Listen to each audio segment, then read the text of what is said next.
Welcome, everyone. It's a great pleasure this evening to be hosting the 7th Annual Kenneth Frampton Endowed Lecture, which was established on the occasion of one of Ken's birthdays. I won't say which one.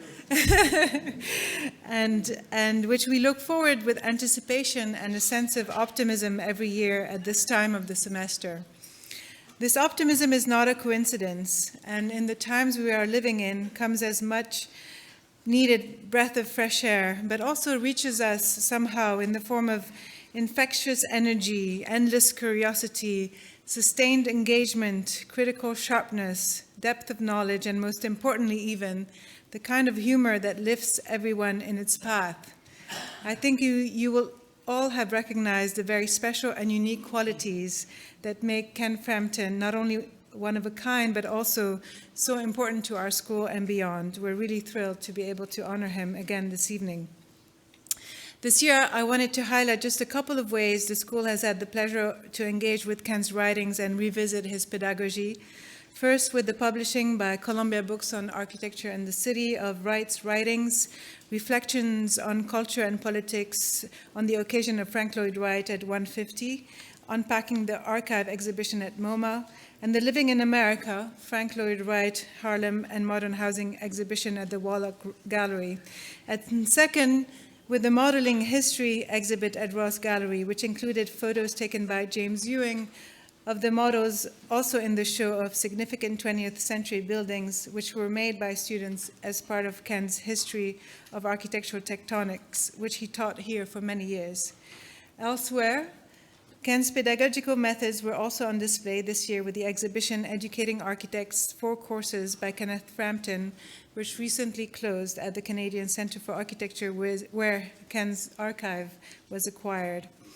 Kenneth is the Ware Professor of Architecture here at GSAPP and has taught at the school since 1972, and his writings have shaped the minds of innumerable architects. This shaping is celebrated tonight as part of the series, which has brought to us in the past a rich dialogue on modern architecture with lectures by Eduardo Souto de Moura, Yvonne Farrell, and Shelley McNamara, Angelo Bucci, and Bijoy Jain. And so we're so pleased to have Rahul Mehrotra to add to our kind of guests, our honored guest this evening, and to share his thinking and work with us. But before welcoming Rahul, please join me in inviting Kenneth Frampton to introduce him. Welcome.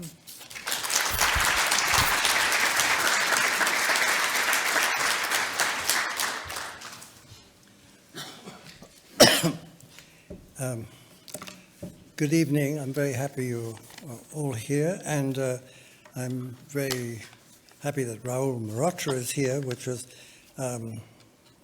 he has had a passing kind of, you could say, tropical affliction, and has sort of more or less recovered enough to give this lecture, I'm very happy to say. It's a little embarrassing, to say the least, to not to say pathologically solipsistic, to be part of an endowed lecture series bearing one's own name. And, you know, it's sort of time I definitely moved on, I think, in order to get over this problem. But I also take this opportunity to remind the Dean that I'm still teaching tectonics because I don't have too many other ideas. Yeah, too many other games at my disposal.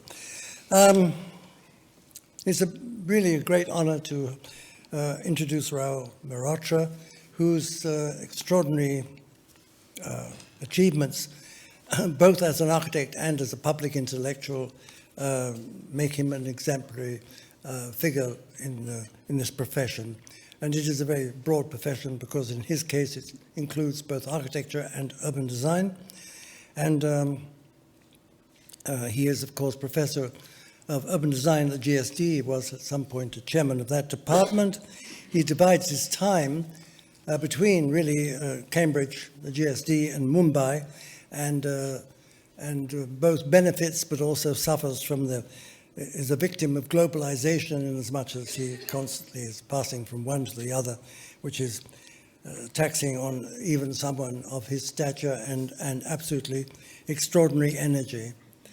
And he was educated first as an architect in the GSAPP school in Ahmedabad, which is the school founded by Doshi, and which, by the way, as a building is now under a certain threat.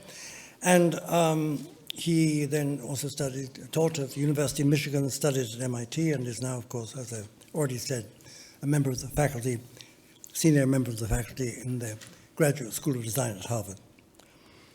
But it's very unusual, I think, for someone to have this kind of dimension of a public intellectual and at the same time be an extremely talented architect, and also, as if that weren't enough, someone who has manifested very wide scholarship, has produced innumerable books, and also both directly but also as an editor, and also has curated many exhibitions, of course always more or less on the same topic, urbanism, and urbanism in relation to current, yes, we can say, escalated development. And I think that he's going to talk tonight about the landscape of democracy and show, well, in fact, play out these two sides, I think, during the course of the evening, both as a public discourse and, a capacity to create buildings of amazing stature. I give you Rahul Mehrotra.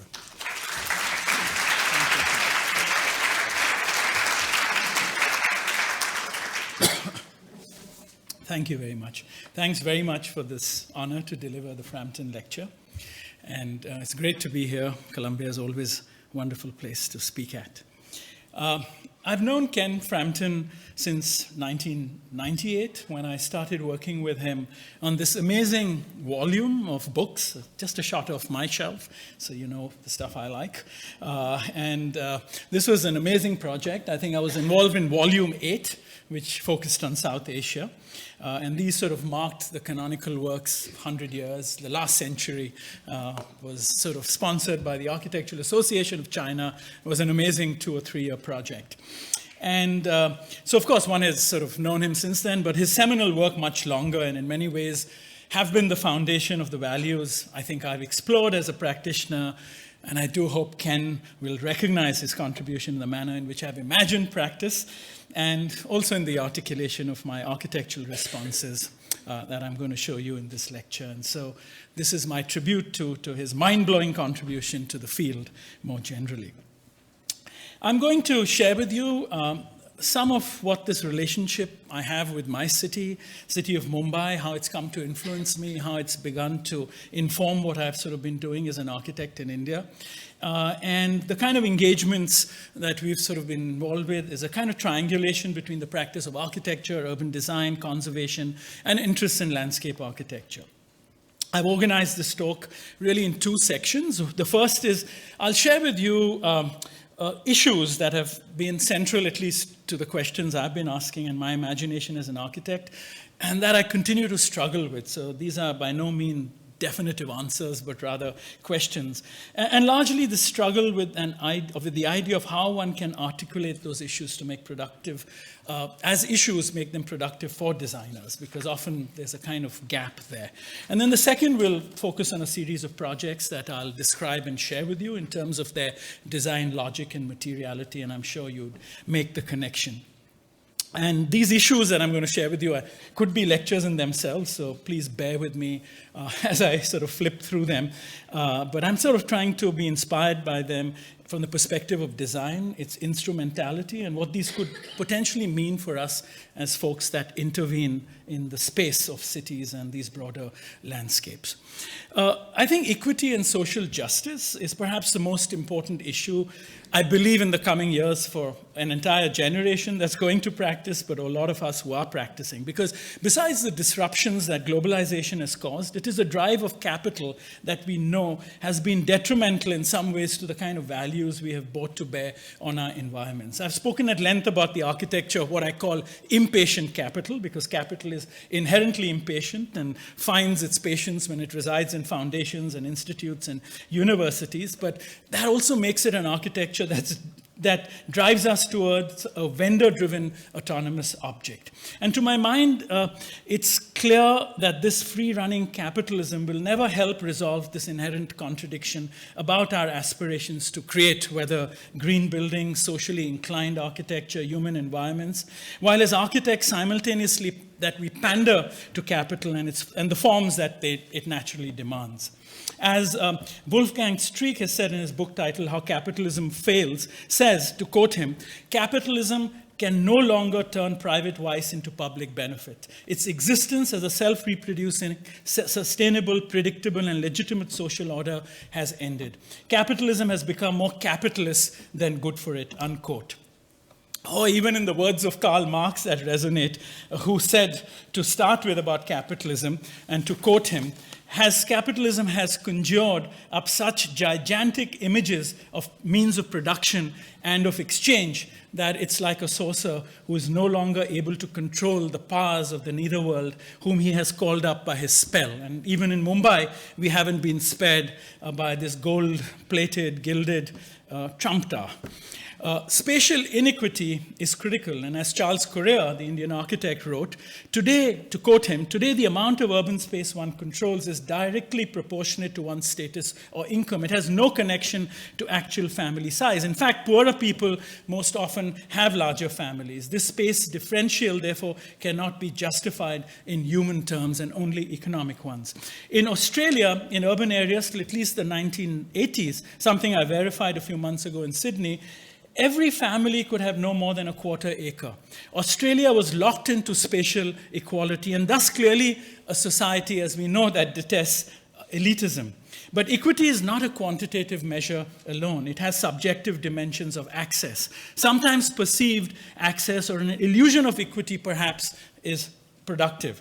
Plot divisions that were the very fabric of a city is a great contributor to this, and by extension, architecture. This is what I think designers can play a role in defining.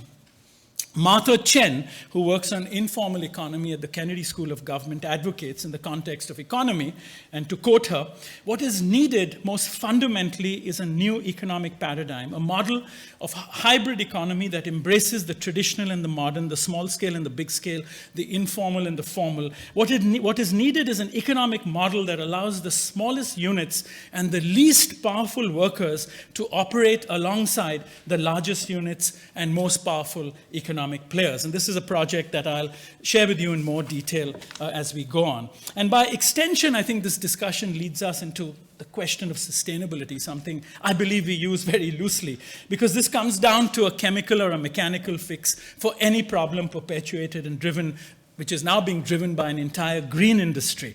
The crucial questions that are absent and have to do with spatial arrangements, I believe, is how do you make space a social condenser, an armature to foster and facilitate social connections, not hard thresholds that separate. So here the human dimension, at least in my observations, is totally absent, and that's really frightening.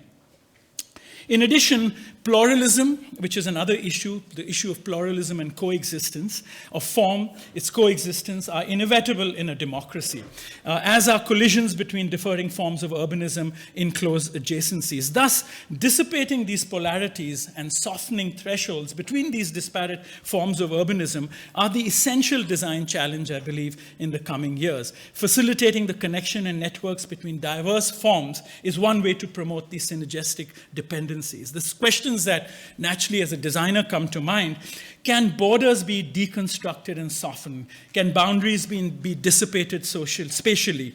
Could this become the basis for a rational discussion about coexistence? Or is the resulting urbanism that surrounds us, especially in places like Mumbai, inherently paradoxical? Is the coexistence of these differing forms of urbanism and their respective configurations of and their respective states of physical utopia and dystopia inevitable? Can spatial configurations of how this simultaneity occurs be formally imagined? Or is it just inevitable that cities will be modeled or molded in a singular image where architecture is the sole and remarkable spectacle of the city? So these are sort of the kind of questions that one grapples with in the everyday of practice. And I think what I have so far described is the sphere of our concerns. How do we make a productive overlap between these spheres of our concern and the spheres of our direct or indirect influence as practitioners? As architects, we are aware and concerned with many issues, from the societal to the planetary scales and ranging from poverty and public health to urban violence and climate change. More often than not, our sphere of influence does not empower us to address any of these issues in a tangible manner. Across the design professions, the frustration tied to our attempts to engage with these problems are palpable. Entire disciplinary practices are in the danger of dissipating because they can't move beyond expressing and representing these concerns. So how do we intersect them with that of influence? Most importantly, I think these narratives illuminate the narrow sort of influence or circumscription of the architect's territory of operation in the business as usual model of practice. It also sheds light on ways to better understand the site as mediated through the embedded within a larger scale of economic, social, and political processes. Through this broader scope, designers can potentially, I believe, have a far more reaching and progressive social impact beyond the immediate sites of our projects. And so, for us, the city and understanding and engaging with these issues has been critical and actually a generator of our practice. Understanding these narratives, or to borrow the words of my colleague Neil Brenner, to understand the context of the context. We understand the context as something that we can physically understand in tangible ways and excavate: climate, material, and with a slightly deeper excavation, cultures of a place. But this is always nestled in another context, which is sort of the geopolitical context.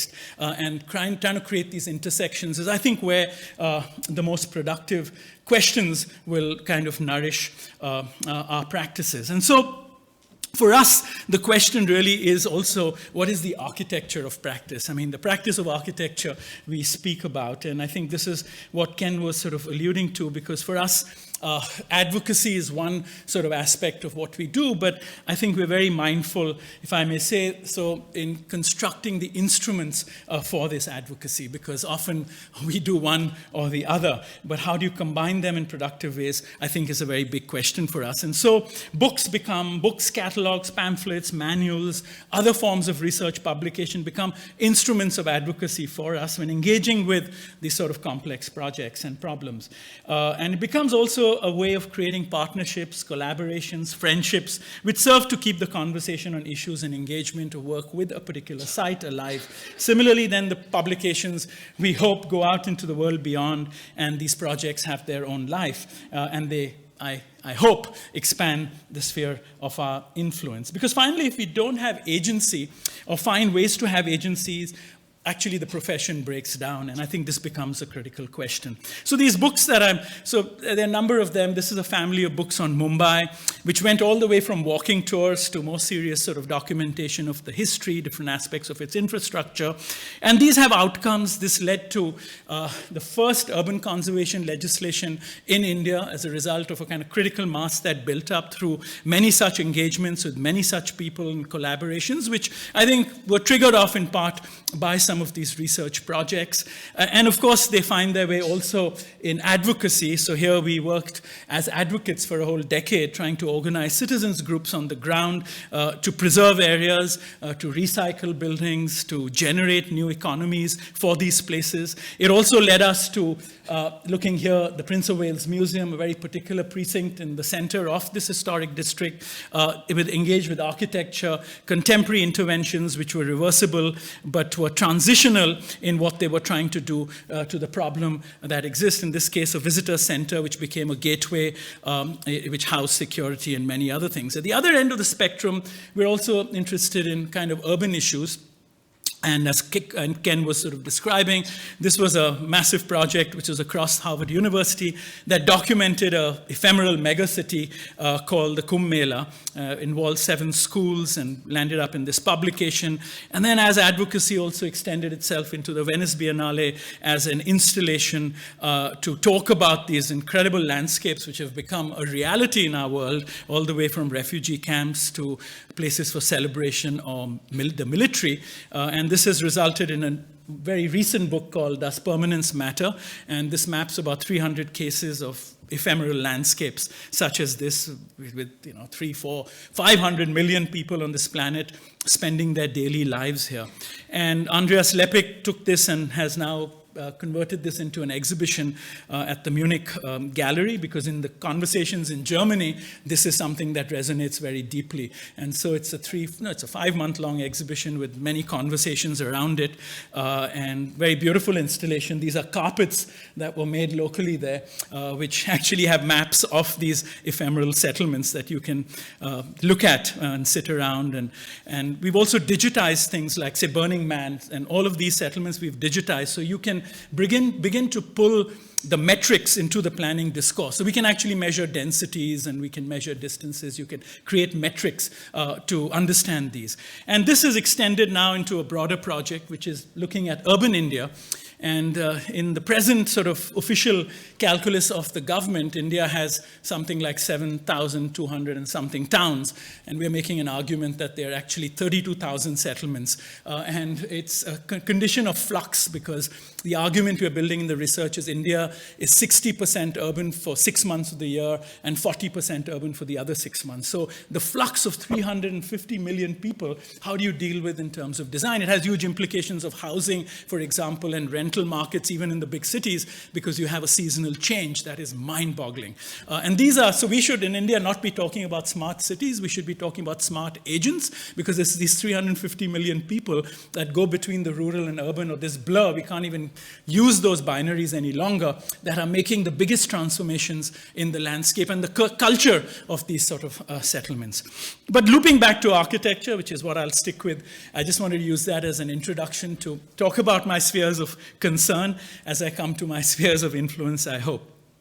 So, from Ken's book, the book I worked with Ken on, a decade later, we made this book on architecture in India since 1990, when we liberalized our economy, because we began to see very particular patterns that were emerging. This became, at the National Gallery of Modern Art, a major exhibition 2 years ago, which mapped architecture in India since 1947. Many, many interesting things came out of it in my own learning. What you see in this, besides capturing the seminal publications and things, again, this was a book that Ken did the foreword for. At Independence, we had one school of architecture, which is this yellow line. And at 2 years ago, we had 480 schools of architecture. It's an amazingly mind-blowing sort of trajectory. And what you see in blue, from 1990, when we liberalized our economy, real estate became a more formalized sector. And you see the growth of schools sort of related to the growth of real estate. Actually, the demand of architects is inversely proportional to the growth of real estate, because real estate, when it becomes an organized sector, it's large developers building large gated communities using one architect, one landscape architect for multiple projects. So 600 homes get built by an in-house architect often. And so in another paradigm, it would be a completely different economy as far as the profession goes. So we shouldn't be having more schools of architecture, in fact, less. So there were many things like this which had to do with criticism, documentation, education, how many PhDs we have. I mean, there's a very intense documentation of the state of architecture. But one of the things it taught me was, and I'm sort of leading into our projects because these are all learnings that loop back, is that there was a variety of protocols and processes through this diverse country which needed to be looked at. And it also taught me that 90% of the architects in the country, which we didn't include in the exhibition, and created a huge controversy because all our friends were left out of the exhibition because we said no single family homes. And by just doing that, we eliminated 90% of the best known architects in the country. And, it was like you really made good way to make enemies. And so we found that this is 1%. It's just amazing that architects aren't involved in the public realm for various reasons. And so on the other end, you have advocacy, practice with NGOs, self-initiated projects, research, alternate practices, which there is some critical mass that's building. And because the money is there, the issues, these are issues that occur outside the main cities, so it sort of engages another body of professionals and people. But really, the big transformation in the mainstream either involves architects from outside India, or it involves, like I said, in big firms, in-house architects. It doesn't really come out to the profession in the way that it recycles ideas or it nourishes the built environment with these ideas. And this mainstream is, I think, where one can actually make the shift. And I think this is true for any part of the world. And in India, it's institutions, corporates, the developers, government, and faith-based. This is massive. The biggest projects, this is what I covered in that book on architecture in India since 1990. The biggest projects happening in India today are the faith-based practices, which are 10 times, they're building temples which have congregation areas of 30,000 people. The biggest convention halls in India are 2,000 people. So the scale is mind-bogglingly different. So when we imagine global capital transforming the environment with these investments, we're totally off, because the faith-based practices are building universities. They engage ancient imagery, but they have really modern aspirations. And this is an incredible dichotomy that we are grappling with. And so recognizing this was sort of important as part of this exhibition. The other thing this taught me in looking at forms of patronage is that you have to nuance. When we say client, actually, and I'm sure, again, this might resonate in other parts of the world, but in India especially, we have patron clients, we have operational clients, and we have user clients. And the projects I'm going to show you is how you work across these various scales. So therefore, as an architect and as an advocate of the project, you've got to negotiate these forces completely differently, which is very interesting in my view. So patrons, clients, and users, I'm just going to use that for short, but they're all clients of different kinds. In a weekend house, for example, these collapse into one entity. It's one person who's the patron, who's the client, who's the operational person. And these become easy. And of course, a lot of our work, a lot of our beginning work was to do with this. Even now, we continue doing weekend homes. This is the metropolitan region of Mumbai. Here, they collapse into one. So this is a house we did about 3 years ago. A lot of these get built near villages, so they begin to colonize villages, but they become humongous in their expression. And so how do you fragment it? How do you make it more integrative in terms of design? And so here we set ourselves a challenge that even a weekend house, this is for a very well-known doctor who wanted a villa, but we've disaggregated it because we felt that it should also work for a middle-class person who might be able to just build one room out of this earlier. So this is a living, dining, kitchen. This is a lap pool with a doctor's study, a guest room, and 3 bedrooms for the family, which can be closed off to become one large room. But it's also incremental in what it suggests as a configuration. So it becomes also as a paradigm perhaps relevant for the growing middle class. But also the disaggregation allows it to sit in this landscape, in the rural landscape, more lightly, rather than the kind of neoclassical villas that are being built, or even in terms of materiality, a simplicity which doesn't polarize sort of what's around it. And so the scale becomes an important issue as you approach the house. It's a series of courtyards with very simple materials. That's what sort of the configuration is. The pool is very discreet. This would normally be out there. But again, that's a form of polarization where you have these sort of hedonistic engagements while gardeners are toiling in the lawns and mowing the lawns, etc. So again, how do you make all this discreet but yet create a kind of ambience and an atmosphere that sophisticated urban people might enjoy in a rural landscape? And these are the 3 bedrooms that can become one large room, designed for the monsoon condition in the way it collects water, opens out to the landscape in terms of its sort of detail here. We've just emphasized the protection for the window to counter weathering, which is an important issue for us in these contexts, using materials. And he didn't want art, so we've got these colored glass which sort of register the sun as it moves around the house in ways it throws shadows, and these sort of courtyards that relate to the outside. In larger conservation projects, which is also an interest, this is the Chaumala Palace in Hyderabad. That's the Char Minar, for those who might know Hyderabad. Again here, it was complicated because the patron was the Nizam's family who wanted to resurrect the palace. The clients were the state tourism, others who wanted to sort of bring this as part of the economy, and the users were the citizens of this dense part of Hyderabad. And why it was a contested project was this is the inner city, that's the Char Minar, and what you see in red was encroached upon illegally. So this involved lawyers, it involved stabilizing the edges of it, it involved violence sometimes because people felt they were being threatened. Of course, we didn't get rid of anyone living there, we just stabilized the core to create a large public space, and posing it as a public space changed the narrative. And this is the state we found it in, the usual measure drawings and mapping. I think we had about 120 measure drawings like this with condition reports and all of that. And then, of course, here, you know, even the operational client breaks down because you work with general contractors, you work with craftsmen who can work with lime. That column takes 3 months to build. It brings a different imagination of time in the way you engage with these processes and understanding these kinds of places. This is the main Darbar Hall. That entire ceiling you see was reconstructed from scratch because it had collapsed, the chandeliers. It had many components. So even the craftspeople here, it's such a wide range that you can't see it as the entity of the contractor. You're negotiating with about 12 or 15 people. It's become a museum on the legacy of the Nizam's family. It had a very low budget, so it's not highly air-conditioned, and you know, it's sort of quite casually, informally sort of articulated as display. In institutional buildings, there's kind of another sort of dynamic that happens. And here I want to share with you the architecture school in Ahmedabad, which Ken mentioned.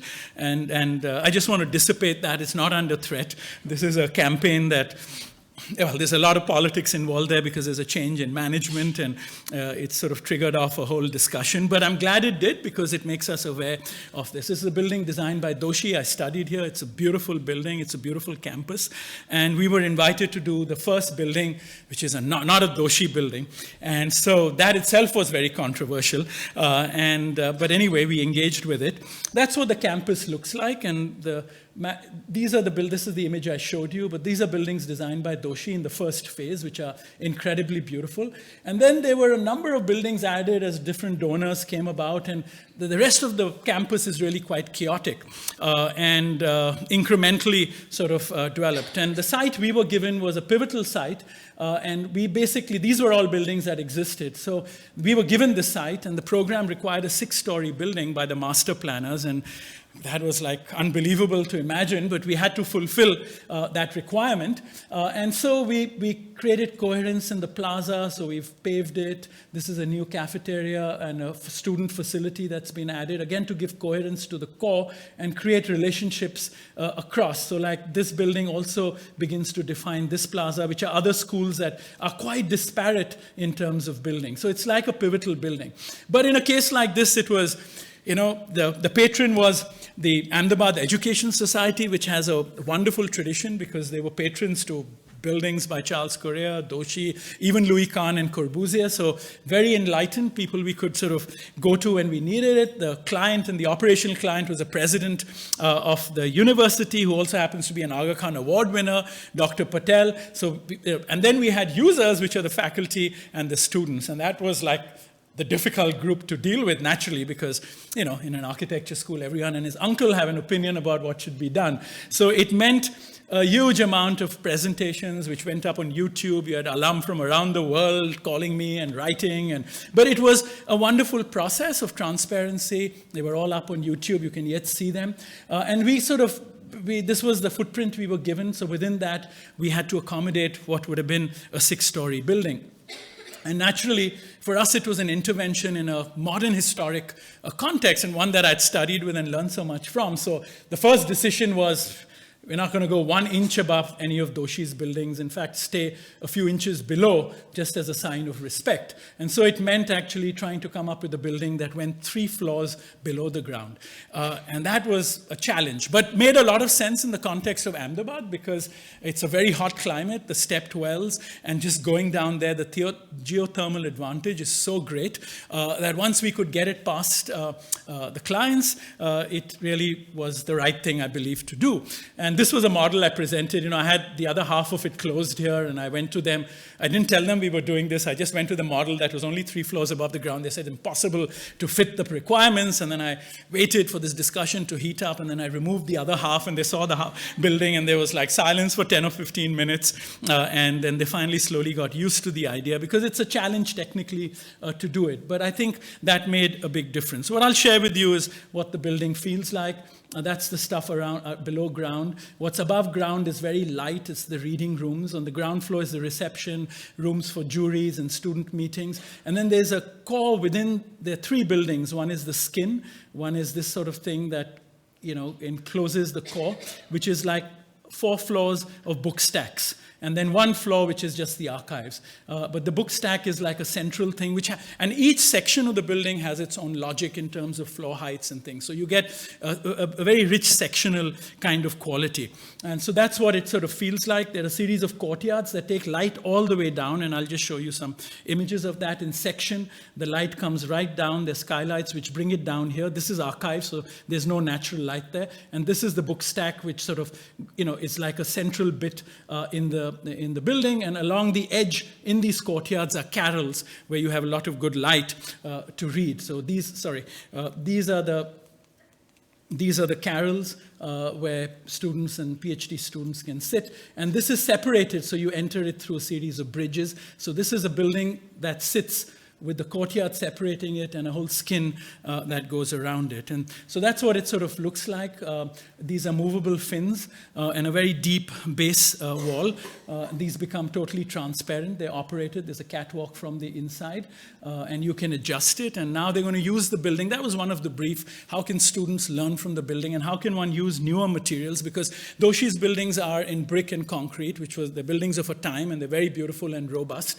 But the idea was also students today confront glass and gypboard and a whole range of new materials in liberalized India. And so how do you also demonstrate to them a use and an articulation of those materials which might inspire them in different ways? And in fact, now one course at the university is going to be on this building, where climate is going to be taught through this building with students mapping it, and we are developing a manual with the faculty for how the building will be operated. The louvers set twice a day for different weeks of the year, depending on projections of climate, sun movement, etc. So it'll really become a living building. And also, as part of bringing coherence to the campus, we added little pavilions, consolidated plazas and squares, which wasn't there earlier. And scale was, of course, very important, but the materiality was also important in the way we kind of didn't replicate this, but as you'll see, tried to capture many aspects in terms of proportions. So, for example, these proportions actually reflect those proportions, but in a kind of different and more nuanced way. So as you enter the building through the bridge, you get a sense of the courtyard below. This is already -4 meters. As you go below the ground, the concrete gets lighter so that it gets more luminous. And this is 4 meters, and then you go down to 8 meters. These are common areas for juries and meetings. It's totally on axis with Doshi's building, so it kind of embraces and reinforces that axis so that the plaza begins to get a sense of centrality and become the core of the place. This is the common area which students use for workshops and exhibitions, which is just open, non-air conditioned. The air goes through, it's well shaded. That's the kind of sense you see as you walk around the building, because it's central. You have these openings and you get glimpses of the inside.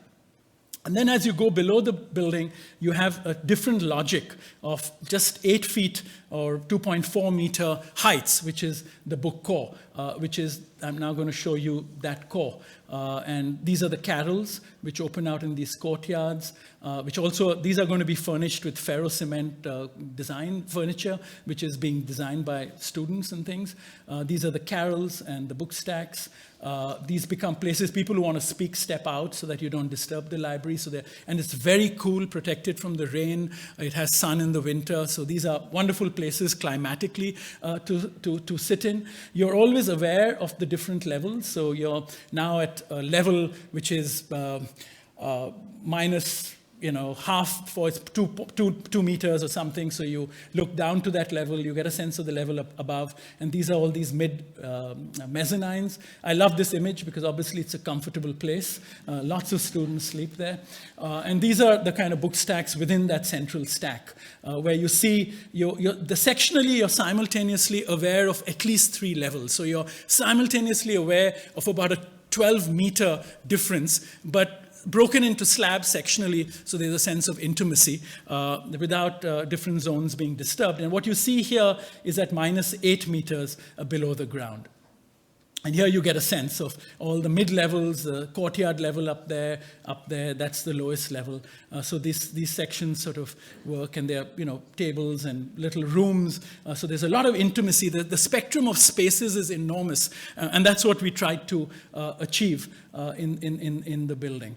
And you have these kinds of cutouts, so you kind of register different levels, and you see people move through it. So by going down 3 floors, there isn't a sense of claustrophobia by both controlling the sectional kind of dimensions, but also creating this porosity and the sense of layering, so to speak. And then when you go down to this level, it's much quieter. And the idea here was to create a quiet space that people could fill their thoughts with. It's not very heavily detailed. In fact, it's completely sparse. All the services are integrated in the book stack. So except for Wi-Fi codes, which are in these, routers, nothing else is on the ceiling. And so this is what that area feels like. And this is the modulation of light as you adjust the louvers. And it even gets as luminous as that. And this is 8 meters below the ground. So you basically don't need artificial light if you have the sun up there in terms. And these portals are the structure.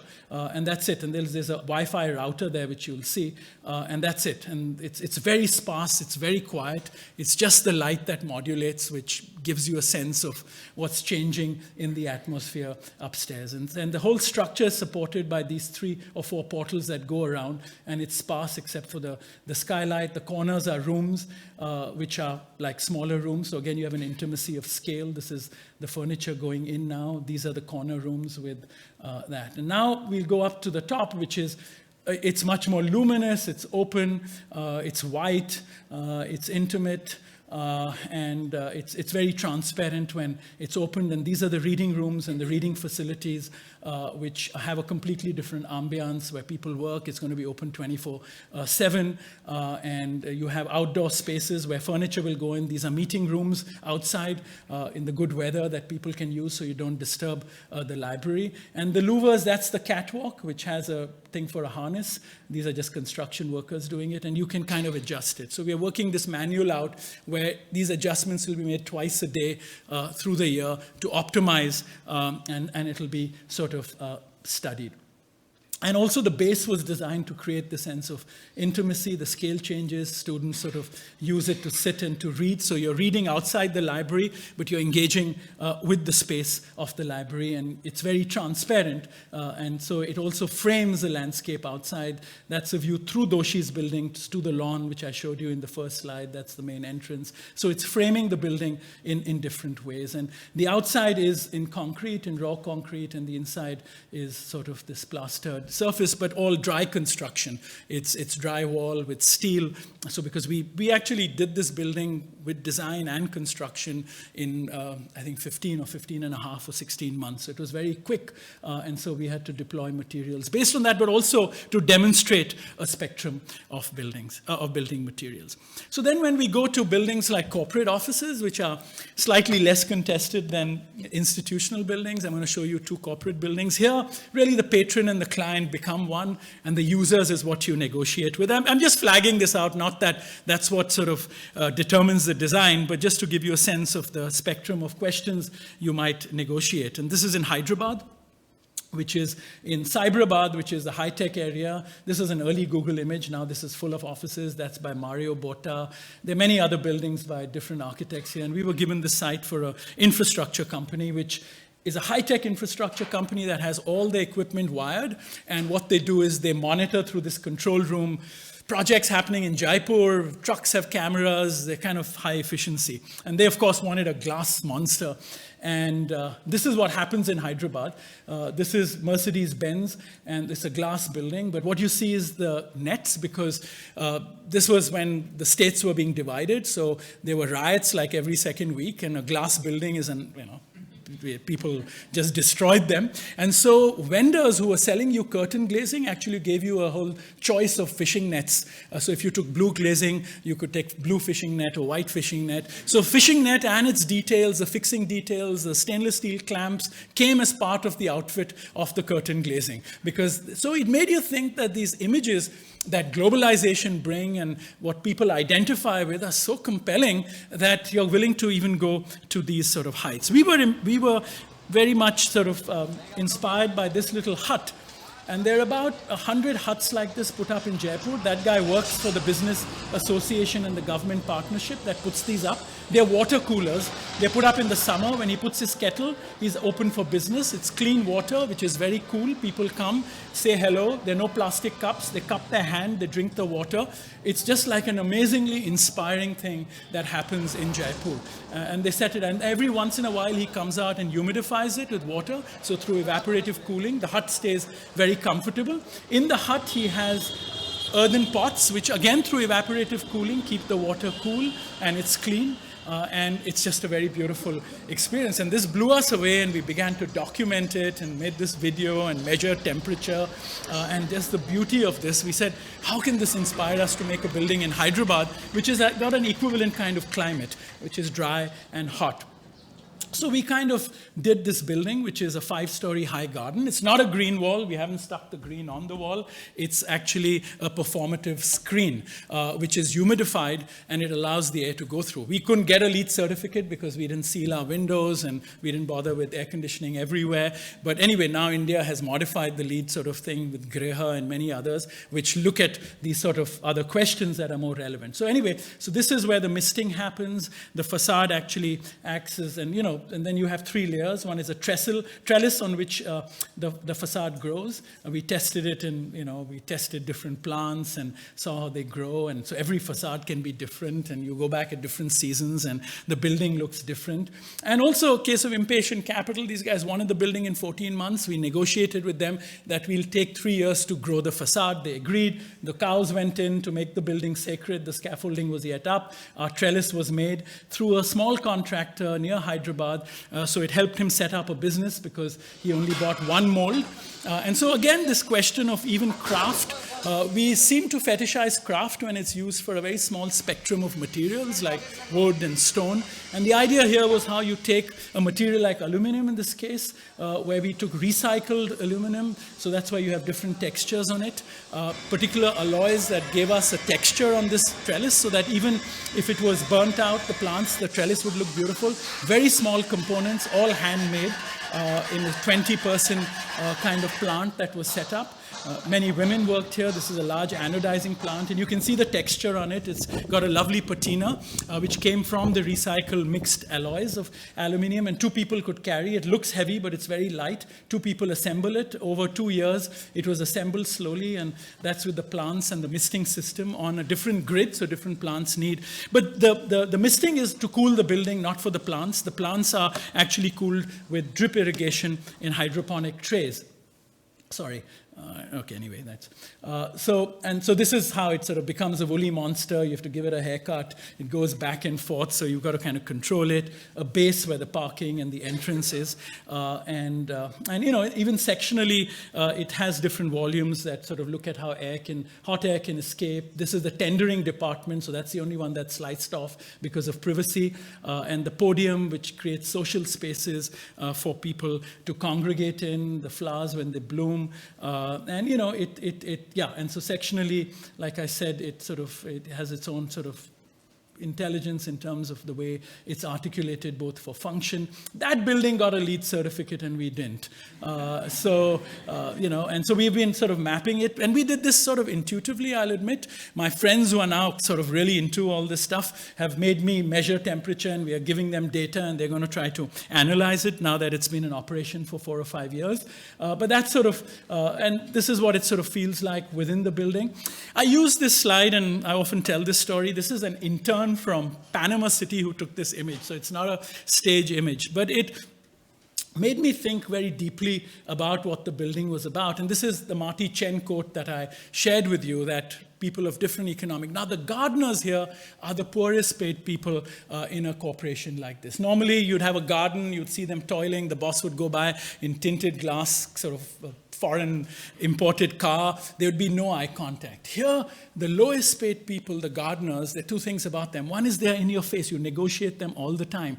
But the other is that the identity of the building depends on them, because the facade depends on how well the gardeners sort of operate. And there's a kind of empathy here, but empathy is, I think, not enough. And I think this is a very particular situation. It's made me think how in the US, for example, people who collect trash in the evening from our university, can they be surfaced and in ways that the role they play be made more dignified? Of course, it's more complex. Here, because the garden is linked to the identity of the building, I think people get a kind of particular position here within that hierarchy, which is amazing. And so this woman wouldn't have worn a sari if she wasn't in the face of her bosses. She would be in much more ordinary clothes if she was just working in the garden.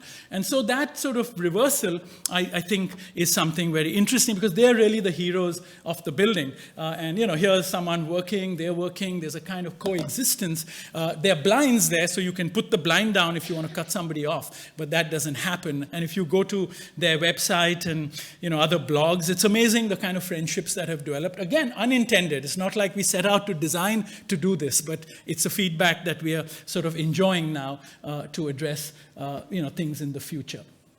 This led us to extend these ideas, this idea of the building as a social condenser, for a building that we were asked to do in Europe. This is the first building we've done in Europe, and it's on the Novartis campus on Basel, and that's our building. It was one of two on the river. We were lucky to get that sort of site, and it's a site plan done by, as you know, Vittorio Lumpugnani, and it's a very strict, rigorous, European ordered site plans. So the footprints are sort of very determined, and the envelope is determined. And I suppose they had one triangular site, so they gave it to Frank Gehry, but everybody else got, the big rectangles. That's what it looks like in progress. So our building was there. Now they've, of course, developed this whole landscape, and it's kind of transformed a lot. This is an old image. And that was sort of the conceptual model that we first presented. But this was interesting because, of course, we studied all the buildings because they've documented each building in a beautiful book. And it was remarkable that we found that the footprint was fixed. And then everyone was given the 2 ducts for the services, because these are labs, so the services are incredibly intense. So these were large bundle ducts, and we felt when you do that, you create a zoning, you create these hard thresholds, you segregate lab from administrative staff, a whole hierarchy of people in any organization. And so this was difficult to do with the Swiss, but with the 10 or 15 consultants to negotiate with them how we would disaggregate the ducts. So that would give us a clean footprint where we could modulate space in much more interesting ways. And finally, they agreed with circulation. So for fire, it was actually even more efficient, and they accepted this. And it's the only building on the campus that broke away from this. The other thing we did, again, I think coming from Mumbai, where you're always trying to manipulate space, this comes naturally to us. Most people accepted the envelope, accepted that because the labs needed 5 meters, that you would do 5 floors, which were 5 meters, and everyone was in there. We questioned the idea that the administration, which didn't have heavy services, didn't need more than 2.4 meters, which means we could get more floors on one side, which means that we would save area, which means that we could have carved a courtyard out, which could create, again, a wonderful space as a greenhouse, both for cooling. And this building is all LEEDs. It's got complicated geothermal systems, but we thought we could add through the greenhouse a way of heating the building, cooling it with skylights that are openable. And they agreed to that. We were surprised. But these 2 little shifts opened up all sorts of possibilities. So then we got a section where you had these shafts which were disaggregated, you got a garden there, and you got split levels because the levels varied. So like I showed you in the CEPT building, you got these sectional, you got vistas sectionally which connected more than one level at a time, which is, it's a much more social space as a result, because more people are making eye contact, more people are climbing only half levels to meet people, and so those incidents are much more. We worked with Gunther Woch from Zurich to conceptualize this garden at the center, which would also be performative. On the facade, he created a registry of the seasons with 28 species, which would actually map and burn out, and something would bloom at any given time. And the other side where we face the Rhine, actually this has blinds which are automated, but in this image, it's sort of all open. And that's what sort of the building looks like. This is the ground floor where you get glimpses of these different labs as you move through it. These are the disaggregated ducts, so you come through it, the meeting rooms, and then your conference room on the riverside.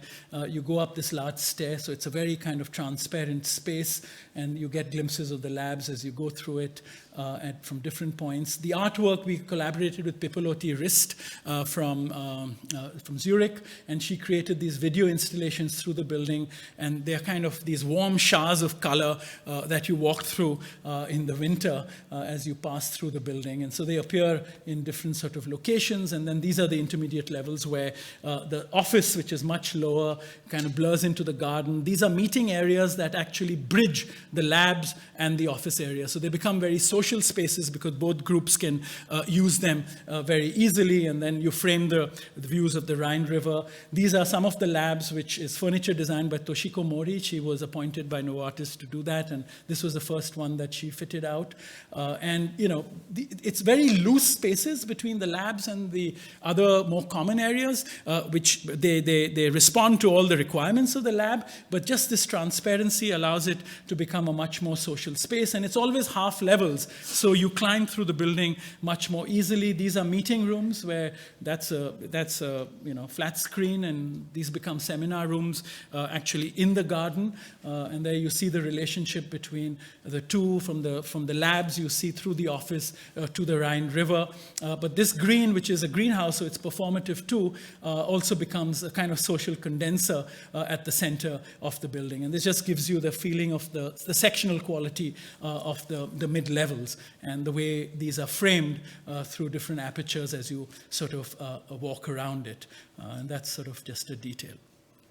I come to the last two projects, which take you completely to another sort of spectrum of questions, which is working in India, one can't sort of avoid dealing with these really harsh social questions. Here, sometimes the clients don't exist, sometimes patrons don't exist, some of these are self-initiated, the users are often hard to even connect to. They're wicked problems, as we would sort of define them. And I quote Pratap Bhanu Mehta, who is now the Vice Chancellor of the Ashoka University, used to be the head of the Center for Policy Research, and to quote him, because this sort of captures what as an architect we sort of deal with, and to quote him, "In a society riven by deep inequality, there's not even the minimal basis for mutual concern, where social distance makes human beings almost a different species in each other's eyes. Why would you expect anything else? Why would a contractor care if one of his construction workers used his hands rather than a brush to apply a dangerous chemical? The more inequality there is, the harder it is to imagine what it's like to be in someone else's shoes. It has to be admitted that even the most well-meaning and sensitive find it hard to imagine what the suffocation, darkness, and sheer physical suffering of being at the bottom of the social hierarchy might really be like. The very thing you would expect to instigate questions of justice makes it hard to even raise them." Unquote. And this is really something, when I read this, I realized, gosh, one is dealing with that every day when one is dealing with some of these problems. And you see the level of poverty, except for Goa Kerala, and Kashmir, which is highly subsidized, and Goa, which is a small state. The country is just largely below the poverty line. And within this, there are many projects one can share, but I want to share one low-cost housing project and a sanitation project. This is Dharavi, or what most places where a majority or half the population in a city like Mumbai live. I often share this story. This is an image I took accidentally. I mean, I took this as one of many images, but when I downloaded it on my laptop, I was sort of really moved. I had goosebumps, because what it made me think about was my kids going to school would look like that. This child is intact. Look at the white socks, the tie. He's going off to school, jumping over the compound wall, lives in one of those huts. And what it made me think about was he probably defecated in the open because he has no access to a toilet. And so to have someone that intact, I mean, what is the role? What is the agency of design? And so open defecation is like a massive, massive problem. You might not read this so clearly, but I just want to make a point that India is got the highest open defecation in the world. It's like way above any other country. I mean, even Africa, where we might think this would happen. Now, whether it's cultural, whether it's a density. So this is detailed mapping we've done, even in Mumbai, according to wards, so you realize where this happens. So we've been sort of pursuing this with an NGO in Mumbai. If you look at just the statistics in Mumbai, the UN Habitat says it's 1 is to 1,440 people. One toilet, one WC for 1,440 people. Mind-boggling. Spark, the NGO we partnered with, says it's 1 is to 800. They have other ways of calculating it. The Bombay Municipal Corporation's aspiration, which means their target, is 1 is to 50, which means 6 families would share a toilet, which means you'd have to have a lottery every morning, or you'd have to have a system that once in 50 days you would be able to use the WC, which is ridiculous. It's shameful that even as a society we have an aspiration like that. Our Prime Minister has made this a big agenda, and he said that he wants construction of toilets in every household by 2019. Amazing, I mean, really brave of him to have done this. But the question is, I think we as designers have to be part of this debate, because if I look at that, can I get a toilet to everyone by 2019? It's impossible. It's, I mean, totally impossible. So what is the government doing? They've got factories. They've said they've built 2 million toilets. They build these toilets. A truck goes around every village and dumps it outside the village.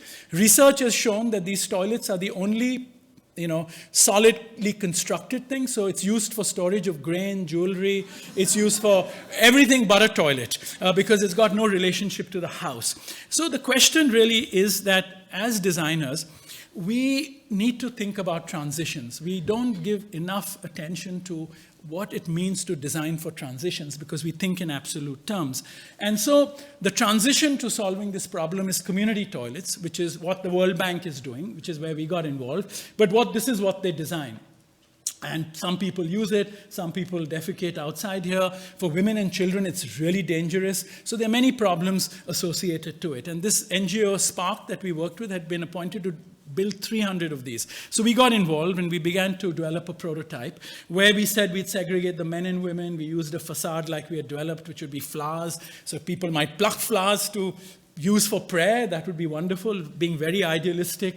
We put the caretaker's house on top of the toilet. He got the penthouse, which is usually the lowest caste, which is also a politic there. The space here became a community space for children, women. I got a client to donate solar panels so we could get it off the grid so children could study in the community space at night. It looked really great, and we started trying to build them. We tried, this one got stopped at the plinth level because the government said, this is too iconic. We are going to be removing the slums, so why are you creating a community center? We tried building in many locations, and the 8th attempt, we managed to build one in a real hurry, the solar panels in this sort of squatter settlement. It became a nice space, bamboo slats, very well protected in the rain. Children used it, the solar panels went up. That's housing that was built 20 years ago by the government, which didn't manage to relocate the slum dwellers, which means that this is a problem of transitions, and how do we design for transitions becomes an incredibly important question. And then I went back 6 or 9 months later, and it completely failed. I realized that this was a case where I was working with the operational client, which was the NGO. I had no patron. The politicians, the World Bank, I had no access to them. I had no access to the users. It was a complete mistake. A local politician had taken the money to build this and was running it, and then made it into a kind of club. That's actually a television to watch cricket matches. There are rum bottles lying there. There's a bed where they sit on, and the government was building another toilet. Complete disaster. A of course, Beckett tells you, fail again, fail better. And so we entered a competition by the Gates Foundation. We won the first prize. It was an international competition where we embedded it even much more, made it reversible, that it could be dismantled and the material recycled. We put shops there. We put a laundromat into it. It was a wonderful idea in the way it worked. But again, we weren't successful because, I don't know, the supply chain to make it happen wasn't on the ground, and so we won the competition but couldn't make it operational. Symbolically, we said it should be across from the temple, etc. So this is a project we are pursuing. I think it questions us in terms of our disciplinary engagement on the notion, like I just said, does permanence matter? It's become a default condition when we design.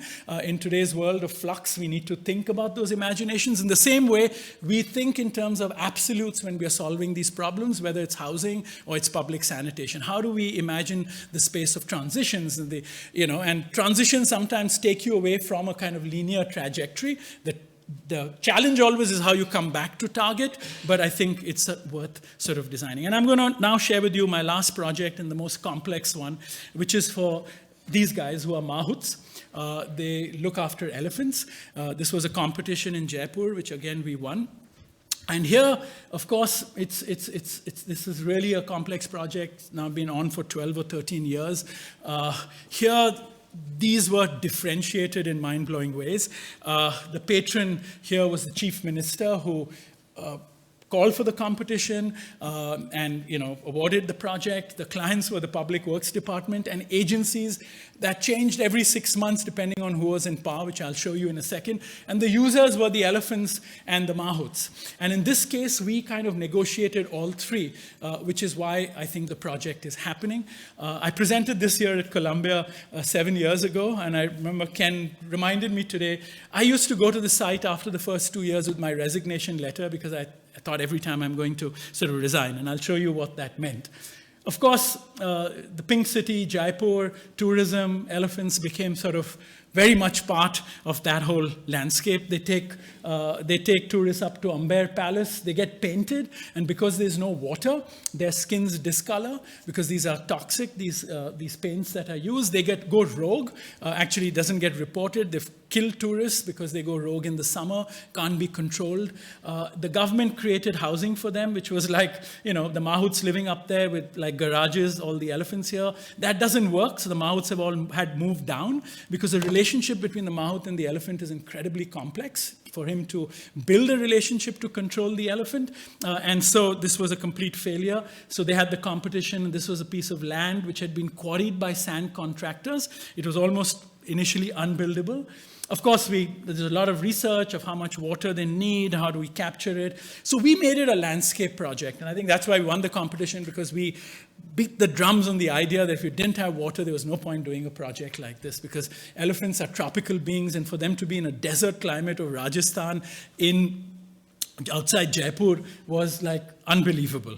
And so that was the site as we got it. There were some buildings that were sort of abandoned, which we integrated finally. We found the path of water through Google, and that was the site that we finally colonized.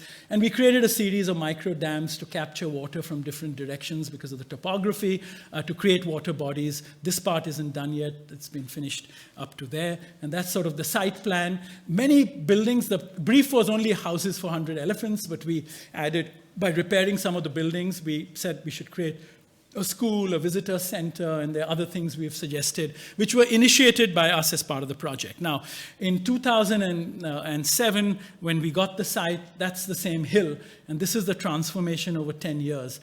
This transformation happened in the first few years because the Public Works Department built the buildings because the kickbacks are in the construction. Landscape wasn't even a tendered item, which we had to, struggle to fight for, to create these ponds, etc. And then the government fell. So the BJP government, which initiated the project, a chief minister called Vasundhara Raje, a woman, really well organized, very motivated.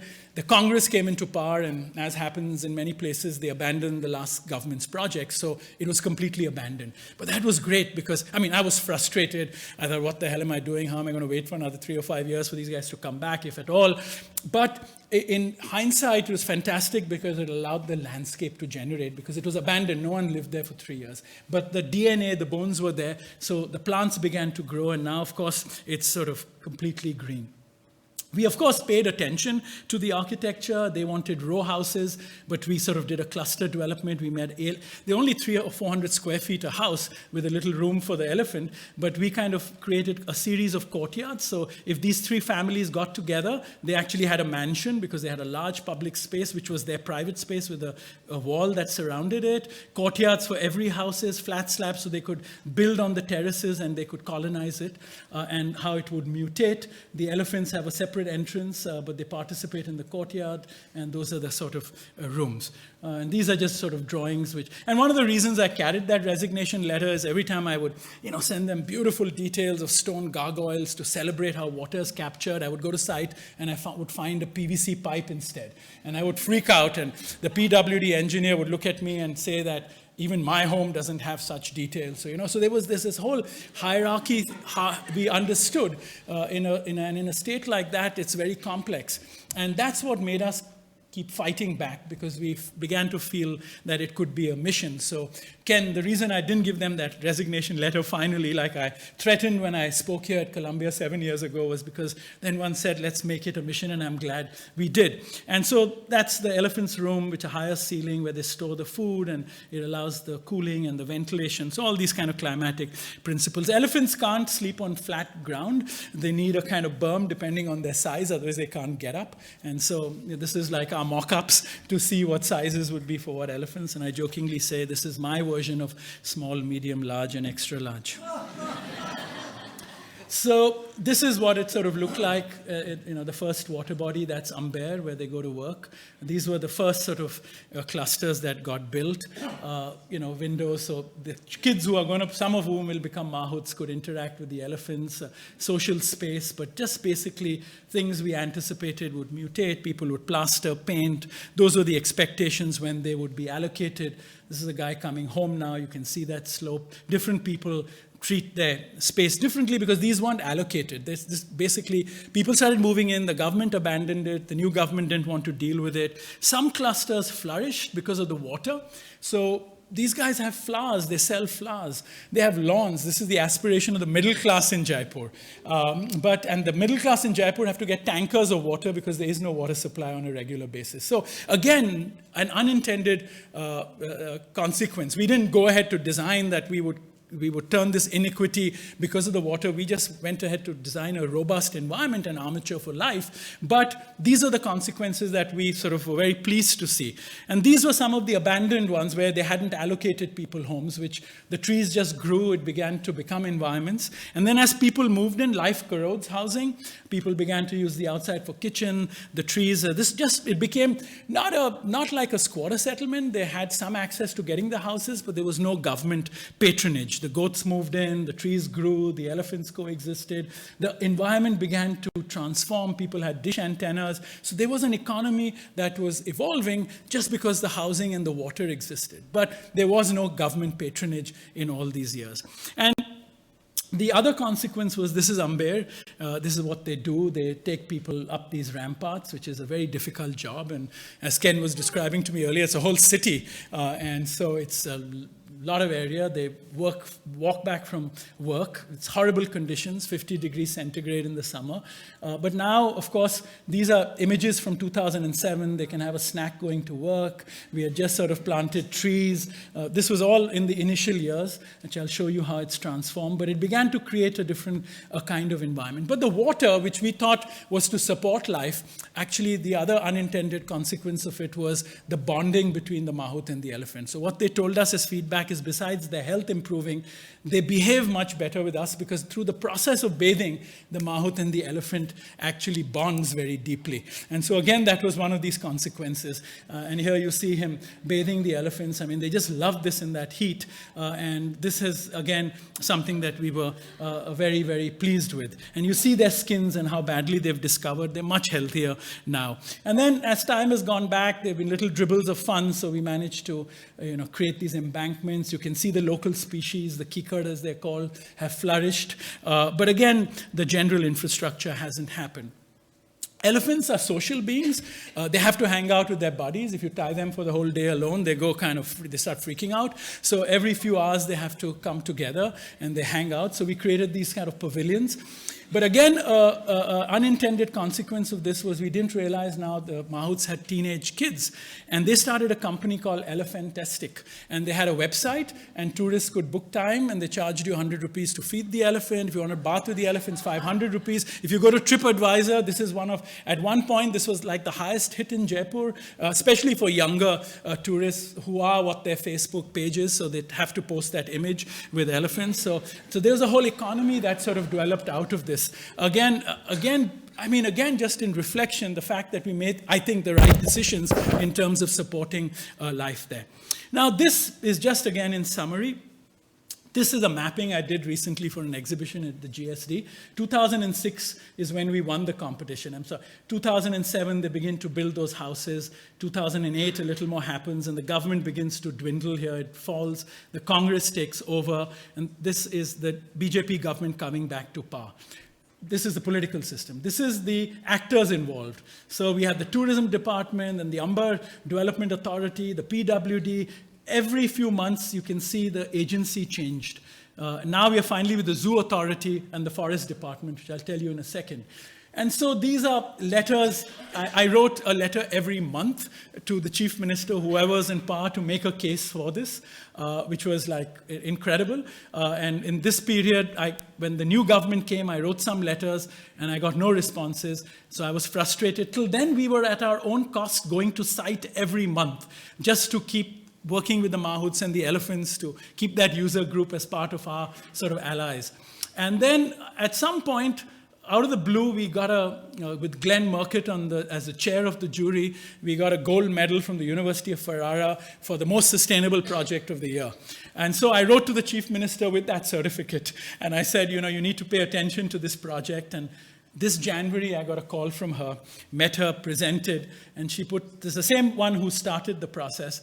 And finally, after being abandoned for these 3-4 years completely, with trickles here, with this kind of advocacy and lobbying, it was really our connection to the mahouts and the elephants in this case, and a different kind of access to the chief minister that helped the project. Because the animal activists were against the government, but because we had the elephants on our side, we could negotiate with them. That's how the Forest Department and the Zoo Authority have been bought into. It became a very complex kind of set of negotiation. And this just tells you that in more detail, and these are all the elaborate letters making a case for it, writing to her and trying to get the project going. And that's finally, and that's a letter from her on the government letterhead, calling me Rahul Ji with great respect and inviting me to make a presentation. And then in this 9 months, it's going ahead and finishing in December. It's unbelievable, but also because she's up for election in January and in March, and in December the election code comes into play, so she can't spend money after that.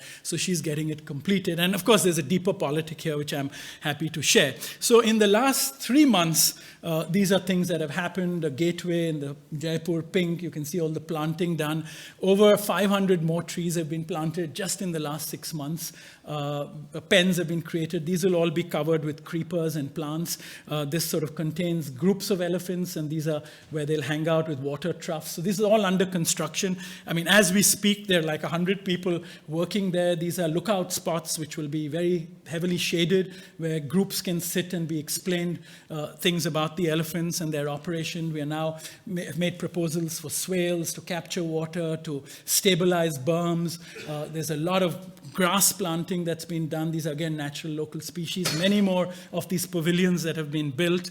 And then, 6 months ago, we suggested to them that, look, right in the center here, we should do just a 4-room guest house. And it's not a boutique hotel, but a place that people can actually stay at night and be at this sort of place and spend time. And they accepted the idea, and it's sort of under construction. It's been built. It's on one of these water bodies. That's what the model looks like. It's just 4 rooms and a dining facility around a courtyard with a very discreet entrance from the rear overlooking the water. And it's a very simple plan, all built in sort of local material, large slabs of stone that make this portal to enter. pergola, just bamboo for the pergola overlooking the water bodies, and a courtyard where people can, if they spend the night and they're having a scotch over dinner, it's very discreet, it's not sort of in your face, and it uses just these two simple materials and a little steel to span the floors to make the guest house, so it's very discreet. What has also happened now is this is women from the government who are working with the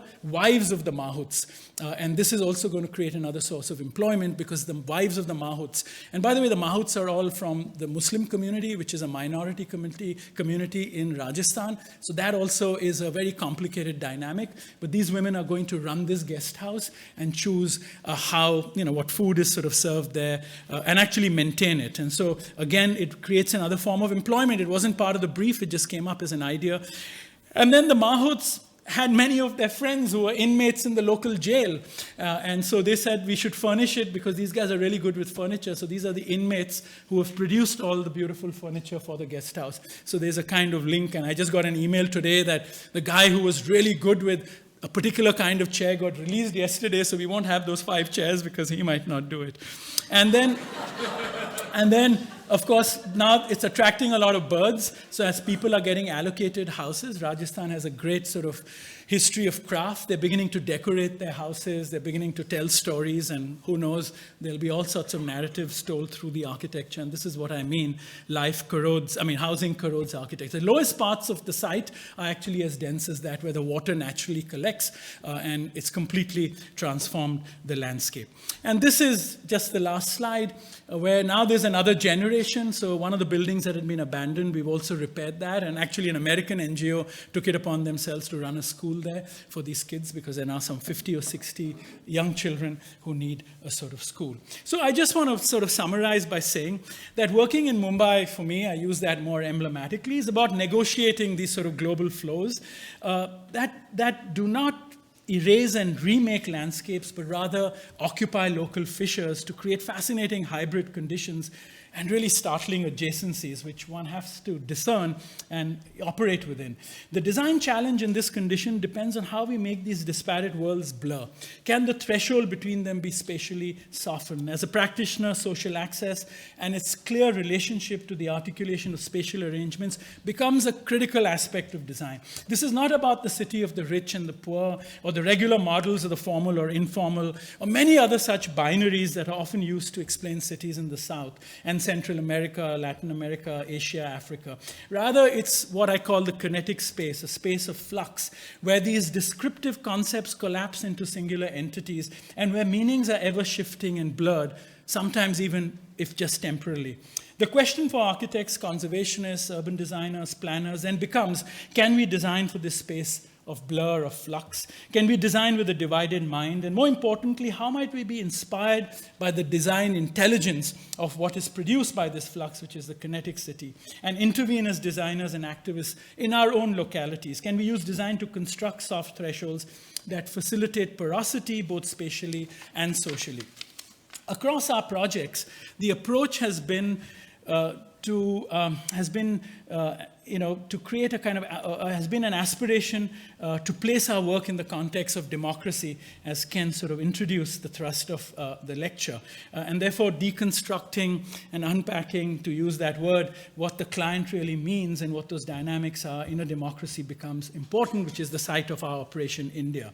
Furthermore, we've attempted to interpret spatial arrangements as well as building elements to meet contemporary sensibilities, as well as building vocabularies that respond to this condition. The attempt clearly is to combine resources while juxtaposing conventional craftsmanship with industrial materials, tradition and architectural arrangements with contemporary spatial planning. In short, to give expression to what I believe are the multiple worlds, the pluralism and the dualities, that so vividly characterize the Indian as well as the South Asian landscape. And I think that the challenge in this kind of pluralistic environment is to, it really requires planning and design attitude attitudes and mechanisms that continually negotiate between the differences in architecture as the sole instrument for placemaking, and the temporality that creates the condition for habitation and celebration.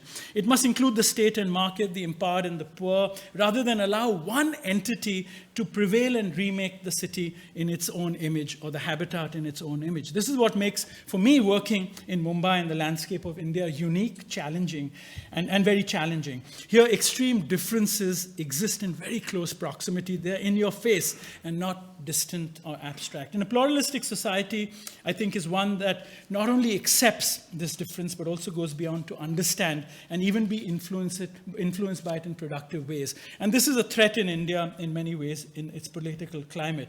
That is really to see the simultaneous validity of differences. Because once the architect and planner sees these various differences as being simultaneously valid, the challenge is how do you go beyond these polarized binaries through the making of architecture, of soft thresholds and spaces that are porous, plural in spirit expression, and most critically, encompassing of a context and the context of the context as its nourishment. And I think this is really the aspiration of my practice, our practice.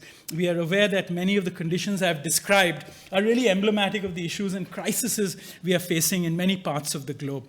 The contemporary world and the contemporary world that we collectively occupy.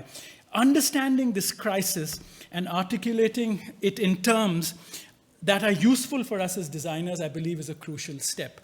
Because otherwise, the sphere of our concerns and the sphere of our influence will always be segregated. And after all, as Paul Romer from the World Bank said, a crisis is a terrible thing to waste. Thank you very much.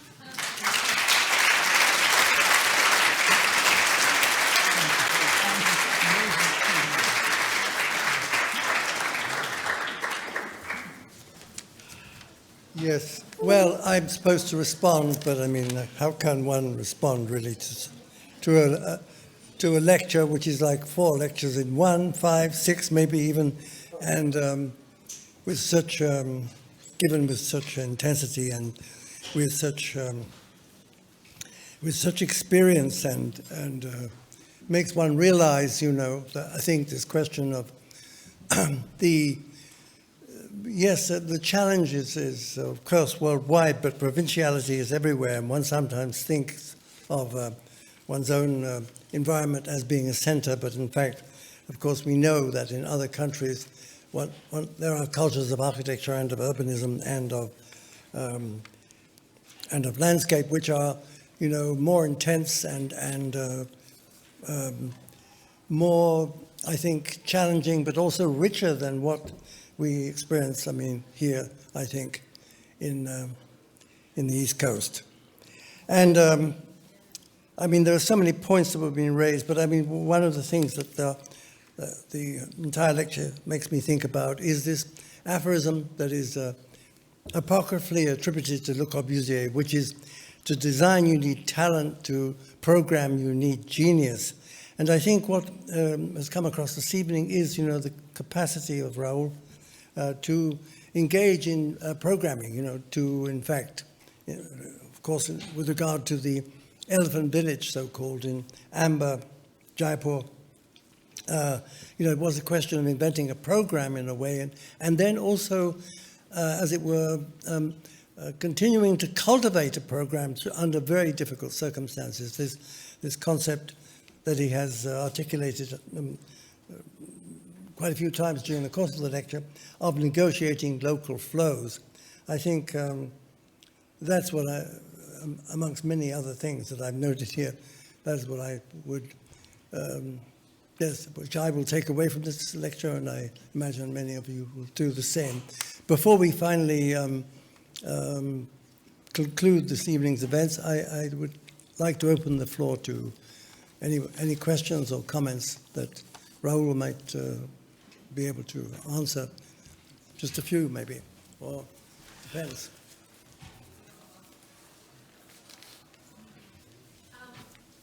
Aside from the project for Novartis, what is the geographical range of the projects that you showed us?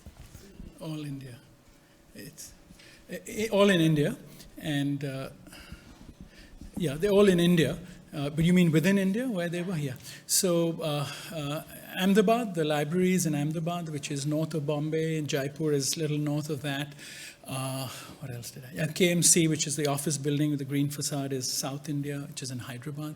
We have a lot of work in Chennai, which I didn't show. We're also doing some things in Delhi, in many other parts, which of course I haven't included.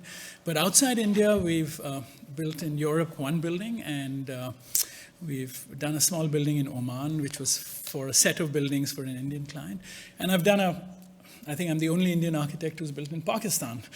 So I've done a project in Pakistan, in Karachi, which is another story, but yes. But otherwise, it's largely based in India, Novartis. And we've done some competitions, which other geographies, Sydney and other places. There's a question back there. So the decline in pluralism in India can be ascribed to many forces, and the BJP could certainly, especially at the national level, be one of those forces. What was that tension like in dealing with the BJP at the state level in working in Jaipur? Completely different, just because of the person involved in power, the chief minister, comes from a completely different background. She's aligned with the BJP, as you obviously seem to be someone who knows those nuances. Yeah, I think completely differently. And I think for someone who might know the kind of nuances within the BJP, there are clear tensions between some states and the center on some of these questions. My own sense in retrospect is I think she kept this, when I'm saying this in public, carefully but with all good intent, I think she kept this as a late priority, so she wasn't responding to those letters in the first years of her coming back to power, because to suddenly take a project which was for the Muslim community would have created other controversies, because there were many other things that had to be done in the state. So it's much safer towards the end, I think sequentially for her, perhaps. I'm just guessing why I didn't get the responses earlier and suddenly I got these responses. So this is I said this is something that I think we're in India threatened about today, just the way the nationalism has gone. Well, in the US too, it's all gone so right that it's becoming almost ridiculous and dangerous. And I think in that context, I think she stands out as being different in terms of the kind of extreme line she's taking. I don't believe it's as extreme as what the National Registry is doing. Does that answer your question? Hi, could you speak a little bit more to sort of the role of urban planning or the discipline of urban planning in the projects that you have or your experience? Just because you sort of talk about how, it wasn't part of the original intent to have this sort of social agenda to the project at the beginning, but then it kind of came as a result. But the definition of planning is to think ahead of time to, be able to, and then maybe perhaps use architecture to actually implement it. But I don't know if you could just speak to that a little bit more, that relationship. Yeah. So I think for me, just sort of reflecting on 25 years of practice, for me, that's all a blur. In a sense, I don't see the silos so clearly. I don't have a degree in urban planning, but headed a department, so kind of learned on the job, did work. For me, for me, the definition of urban design is about advocacy. So for me, urban design, when I graduated in urban design in '87 here, the projects in New York, Caesar Pelli, Battery Park City, and all of that were the celebrated things. In North America, urban design became big architecture. I didn't see it like that from what I'd understood. And when I went back, I remember when I came to do my job talk for my position, everyone was expecting big architectural projects. I had a few documents which was about legislation and advocacy we had done in the historic district. Because for me, urban design is a bridge practice which sort of bridges the abstraction of planning and the site specificity of architecture, and it creates feedback loops. And in the process of creating feedback loops is intrinsically about advocacy. So that's the way I've understood it. planning is about discerning patterns. I'm saying this in a simplistic way, and I think in the US and many parts of the world, it's lost its speculative edge completely. And so, for various reasons. And so, I think in today's world, the way it's coming back is the integrative practice of multiple disciplines that look at territorial dimensions, where landscape ends and planning starts, and the arguments that landscape is originally planning, and all of that. I think these all come together, and I think that's the way, in reflection, I wasn't so articulate about this if you had asked me this 20 years ago, but in reflection, I saw that we were intuitively working with these streams and oscillating between different protocols of different practices and different disciplines simultaneously. And so where planning ends and begins and architecture ends and begins, for me, has been less consequential.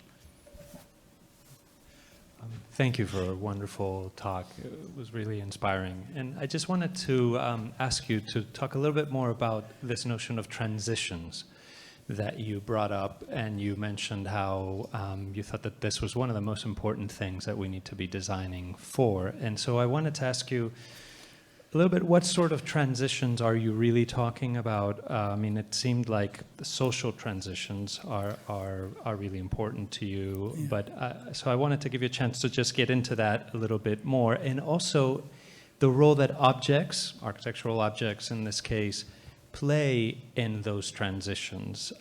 You gave us a number of projects, and there was one which you had to stabilize the courtyard. There was an existing building there that had been encroached upon.